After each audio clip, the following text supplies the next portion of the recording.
beloved Boss Mike Cervera. Bilyong piso ang nagastos Kita nyo mga kababayan ha, 10 bilyon. 10 bilyon na gasto sa confidential fund and intelligence funds noong 2023. Unang beses yan sa kasaysayan. Naloko na.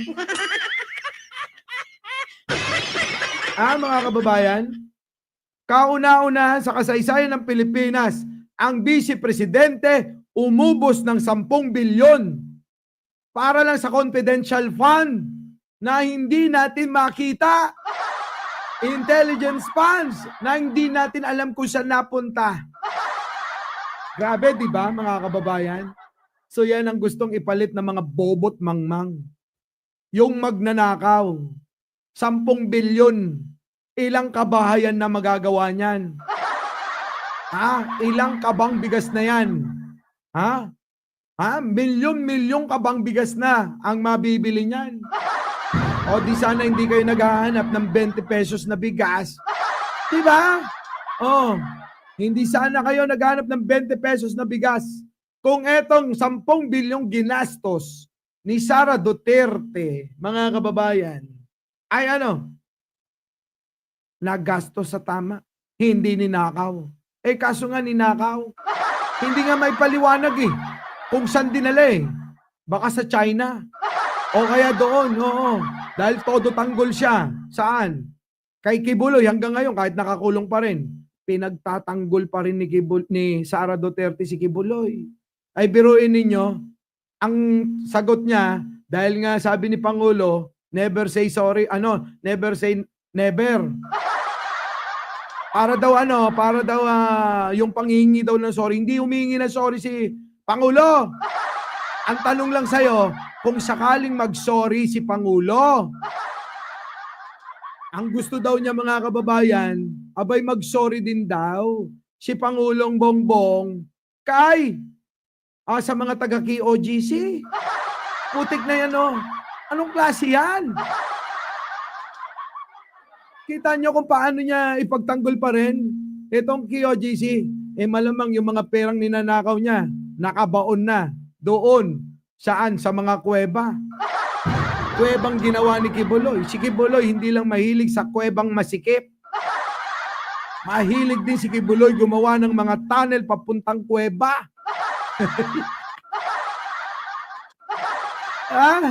Oo. Hindi lang kuwebang masikip ang hilig niyan.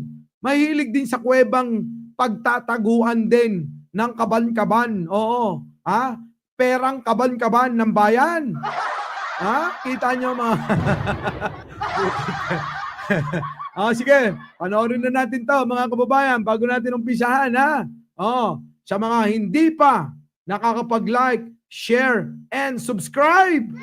Opo, subscribe na. Pasok. mahigit 10 bilyong piso ang nagastos na confidential and intelligence funds ng gobyerno noong 2023. Base sa datos ng COA, pinakamalaki ito sa kasaysayan. Mahigit 4.4 billion pesos ang confidential expenses, habang mahigit 6 billion pesos ang intelligence expenses. Grabe, laki. Laki talaga. Oo, lalaki.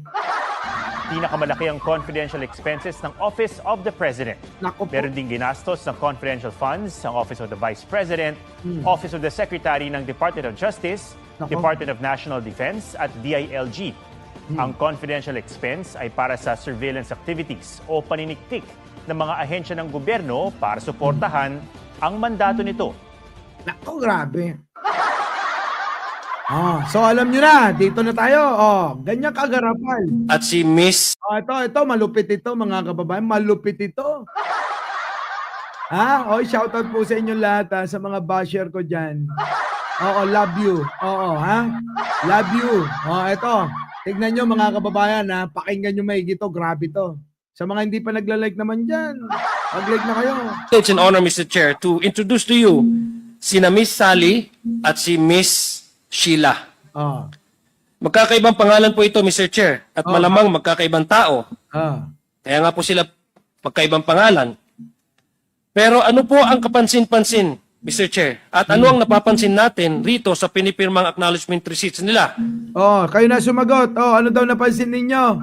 Lakihan ko para makita nyo, ha? Oh, nandiyan na si Priscilla Ramil. Oo. Si Aichang, si Arnold David, pakibati naman. Marian Tomas, batiin nyo. Jojo Chavez. Tawa ka lang ng tawa. O yan, nilakihan ko na, ha?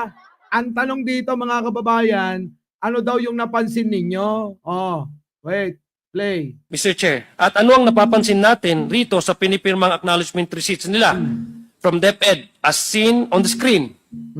Isa lang po ang pirma nila. Oh, dali! Kayo yung sumagot! Sumagot kayo! Magkaibang pangalan. Ano daw yung Oh, pasok. Pero ano po ang kapansin-pansin, Mr. Chair? At Ulit, dito sa umpisa. Oh. Mr. Chair, to introduce to you sina Miss Sally at si Miss Sheila. Magkakaibang pangalan po ito, Mr. Chair, at malamang magkakaibang tao. Kaya nga po sila magkaibang pangalan. Pero ano po ang kapansin-pansin, Mr. Chair? At Ano daw kapansin-pansin? Comment! Oy! kalma, boss Mike. Kalma. Baby, kalma. Huwag mo naman akong bigyan ng dahilan para tabihan ka. Ito na! Ano napapansin niyo, mga kababayan? Sabi dito, mga kababayan, magkaiba daw yung tumanggap yung pangalan si Sally at saka si Sheila. Pero kung papansin ninyo, mga kababayan, parehas din ang lugar. Surigao at saka Digos. Pero yung pirma, mga kababayan, iisa. Mga kababayan? natin rito sa pinipirmang acknowledgement receipts nila. Ano daw napapansin? Sino? Sino nakapansin? Babasa na ako. Sabi Nino. Sabi. Sino? Sino? Tama sagot. Sino? Sino nga? Sino? Ang saya-saya. Ay, yung mga DBS natutuwa rito. Dancer ng mga nako, mukhang siminit yung signature. Pansinin ninyo, sabi ni Resty Valeros. Iisang perma. Nako, same signature, perma. Nako, yan na nga ba sinasabi ko? So ano maliwanag dito, mga kababayan? Kayo, ano maliwanag dito? Pero kita nyo, magkaiba yung pangalan, magkaiba yung lugar, Surigao yung isa Digos. Pero mga kababayan, yung pumirma iisa lang. Ayan Sally. Sheila. Si Sheila taga Digos. Si Surigao City, sa Surigao City, si Sally. Yung apelyido siguro nito, Chicheria din. Hindi kaya ang apelyido niyan kaya tinakpan Hulaan nyo kung Hindi kaya Adong. O kaya yung Pisitas. Alam niyo ba yung Pisitas? Grabe mga kababayan. Sige, tuloy natin to. From DepEd, as seen on the screen, isa lang po ang pirma nila, si Miss Sally at si Miss Sheila. Kabaliktaran po ito ni Kokoy Villamin. Si Kokoy, parehong pangalan pero isa ang pirma. Kabaliktaran po ni Miss Sheila at Miss Sally. Magkaibang pangalan pero parehong pirma. Kita nyo yung kay Kokoy Villamin, di ba? Parehas na pangalan, magkaibang pirma. Eto, baliktad. Magkaibang pangalan, parehas ang pirma. Grabe, Ganyan-ganyan lang, mga kababayan. Kwarta na yan. Bilyon-bilyon na yan. Bilyon-bilyon na yan. Nakaw dito. Nakaw doon. Yan ang idol ng mga bobong mangmang. Di ba? Tuloy. These are two different persons, Mr. Chair, from two different addresses, I would assume. However, they have the exact same signature with exact same strokes. At baka isang tintang ballpen ang ginamit, Mr. Chair. At magkaibang lugar, Mr. Chair. Nandito po si Manong Johnny, taga Surigao din po siya. So it makes you think, Mr. Chair, that what are again the chances that once again, the two different people from Digos City and Surigao City, being more than 400 kilometers away from each other, have the same exact name and the same signature. Malay mo naman magkapangalan talaga. At saka naging parehas sila ng pirma. Di ba mga kababayan? Malay mo naman kung naging parehas talaga ng pirma yung dalawa na yan. Nagkataon. Di ba pwede yun? Kaya kampihan natin si Sarah. Oh. Sarah, nagkataon ka siguro yun, ano? Ha? Nagkataon na pare-para sila ng pirma. Grabe mga kababayan, ano? Ibang klase siguro kambal na to, pati pirma, parehas. Oh, sige tuloy. People signing the same paper acknowledgement receipts, two different people signing with the same signatures in two different locations which are 400 kilometers apart from each other. Taga Mindanao po ako. So Naku, malapit lang yan. Parang mula Manila hanggang papunta ng Candon, Ilocos. Ha? Galing kayo ng Manila, ganito ha. Galing kayo ng Manila. Papunta kayo ng Candon, Ilocos Sur, ganyang kalayo.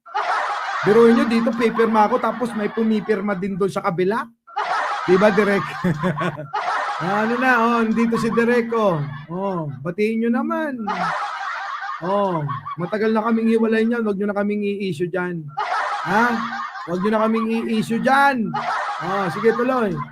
alam ko po yung gaano kalayo ang Digos at ang Surigao. For me, Mr. Chair, only one person did these acknowledgement receipts, but merely changed his handwriting style from print to script in writing, the name and the addresses, but also forgetting, Mr. Chair, probably to change the signature. Yun lang po ang aking naiisip na possible na answer. And because of this, Mr. Chair, I believe that this receipt was again merely fabricated. Yon! Ano pa nga ba? Fabricated. Ibig sabihin mga kababayan, dinuktor, gawa-gawa lang, dinaya, o ano pang tawag ninyo? Ninakaw. Diretso na natin, ninakaw talaga yung pera. Ganon. Ha? Ninakaw. Magnanakaw talaga. Yung alin? Yung sinusuportan ng mga bobot tanga. Diba? Kita nyo mga kababayan? Ano pang gusto nyo? Napatunay dyan. Ayan maliwanag na maliwanag dyan. Maliwanag na maliwanag. Ulitin natin para mapanood nyo ng gusto. Tanggalin muna kita ha. Si Mary Grace Piatos. May bago tayo subscriber. Panoorin nyo! It's an honor, Mr. Chair, to introduce to you sina Miss Sally at si Miss Sheila. Magkakaibang pangalan po ito, Mr. Chair, at malamang magkakaibang tao. Kaya nga po sila magkaibang pangalan. Pero ano po ang kapansin-pansin, Mr. Chair? At ano ang napapansin natin rito sa pinipirmang acknowledgement receipts nila from DepEd as seen on the screen? Isa lang po ang pirma nila, si Miss Sally at si Miss Sheila. Kabaliktaran po ito ni Kokoy Villamin. Si Kokoy, parehong pangalan pero isa ang pirma. Kabaliktaran po ni Miss Sheila at Miss Sally. Magkaibang pangalan pero parehong pirma. These are two different persons, Mr. Chair, from two different addresses, I would assume. However, they have the exact same signature with exact same strokes. At baka isang tintang ballpen ang ginamit, Mr. Chair. At magkaibang lugar, Mr. Chair. Nandito po si Manong Johnny, taga Surigao din po siya. So it makes you think, Mr. Chair, that what are again the chances that once again the two different people from Digos City and Surigao City, being more than 400 kilometers away from each other, have the same exact name and the same signature. Two people signing the same paper acknowledgement receipts, two different people signing with the same signatures in two different locations which are 400 kilometers apart from each other. Taga Mindanao po ako, so alam ko po yung gaano kalayo ang Digos at ang Surigao. For me, Mr. Chair, only one person did these acknowledgement receipts, but merely changed his handwriting style from print to script in writing, the name and the addresses, but also forgetting, Mr. Chair, probably to change the signature. Yun lang po ang aking naiisip na possible na answer.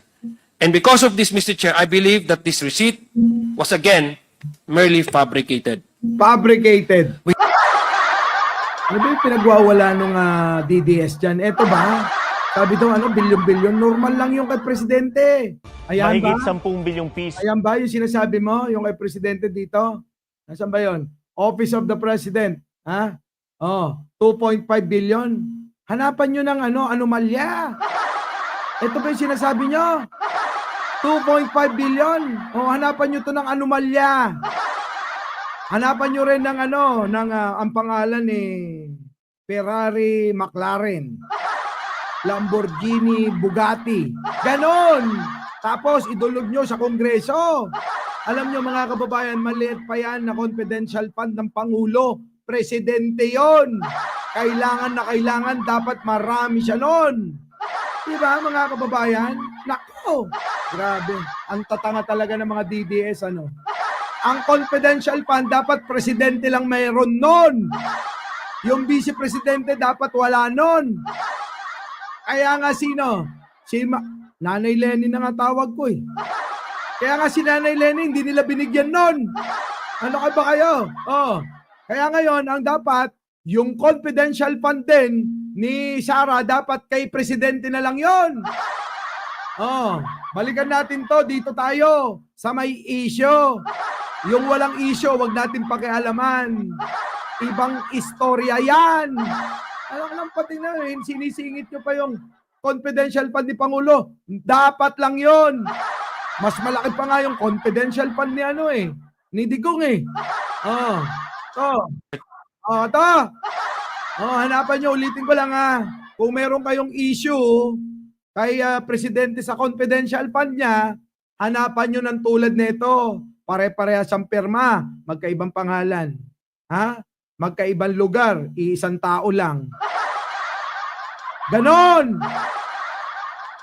Kung mga to, tatanga talaga Kalma, Boss Mike. Oo. Kalma. Baby, kalma. Huwag mo naman akong bigyan ng dahilan para tabihan ka. Hindi kasi nila naiintindihan yung mga bagay-bagay. Kaya unawain nyo na lang. Ay, tiyang wag mo na kasi patulan. Pinapatulan nyo Alam nyo na nga mangmang. Pag mangmang, unawain. Hindi nila maintindihan nyo na kailangan ng Pangulo talaga. Numero 1 na may confidential fund. Bakit? Kailangan niyang, Kailangan niyang lahat yan. Mga ahensya ng gobyerno. Militar, pulis. Dapat meron siya dyan, mga nakamata na pinagkakagastusan.